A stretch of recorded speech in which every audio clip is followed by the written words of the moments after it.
Now, KLBK's first warning weather with meteorologist Jack Maney.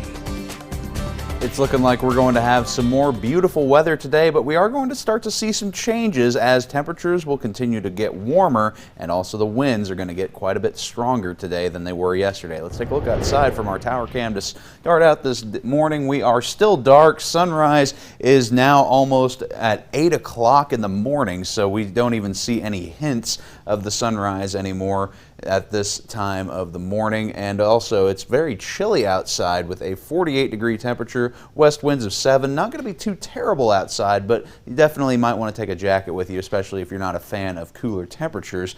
And heading into the afternoon, though, we are going to be expecting a very strong warm-up, as just like we saw yesterday. Lots of upper 40s to low 50s across the region today with those light winds out of the west. As we go forward into the afternoon, those winds going to continue to ramp up just a little bit towards 15 to 20 miles per hour out of the southwest. 82 degrees, bright sunshine. Still going to be a good day outside, but still you might notice it will be a little warmer and a little windier than it was yesterday. Generally, we'll increase our temperatures by about 3 or 4 degrees over yesterday's highs, with about mostly lower 80s for folks on the Cap Rock, and you get into the rolling plains, middle to upper 80s, maybe even getting close to 90 degrees up by the Childress area. So definitely going to be a warmer one, especially by fall standards, to start or to end your week. And heading into the weekend, it's going to only continue to get warmer and windier. Expecting for the Texas Tech game tomorrow at 2 o'clock in the afternoon, 84 degrees for kickoff, 85 by the end of the game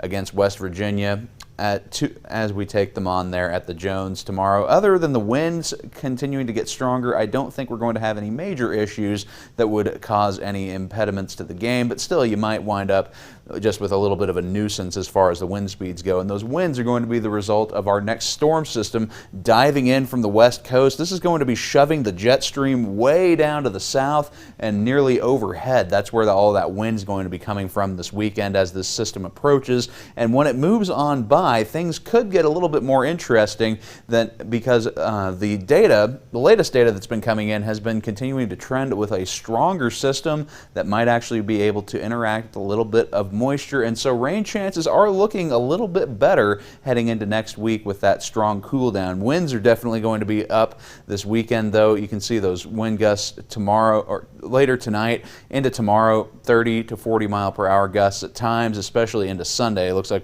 that's when we'll see our strongest winds ahead of the cold front, and then once the front moves through, continuing to see strong winds. Tuesday might even be even windier than Sunday. We're going to be in for some windy days coming up, and also precipitation will be, for the most part, missing us to the east. Right now, the latest data continues to show the heavy thunderstorms and everything, and the strongest activity going to be forming just to our east and moving off towards the Wichita Falls area. But we could still see some wraparound precipitation on the back side. That would be our best shot of seeing rainfall across the South Plains coming in, especially on Monday throughout the afternoon hours. And this will be behind the cold front, so we could be nosing fairly close to the freezing mark, especially for folks out towards the north and west. Probably not going to be quite enough to get the threat of winter weather on the table, but still it looks like it is going to be quite chilly with rainfall on Monday. And we'll continue to see cooler temperatures moving in next week behind that front, with strong winds and a high of just 62 degrees on Tuesday. Lows down in the low 40s and upper 30s. So it's going to definitely feel a little bit more like fall and winter heading into next week. But before we get there, it is going to be a warm and windy weekend, potentially a little bit of blowing dust to contend with, especially on Sunday. Now,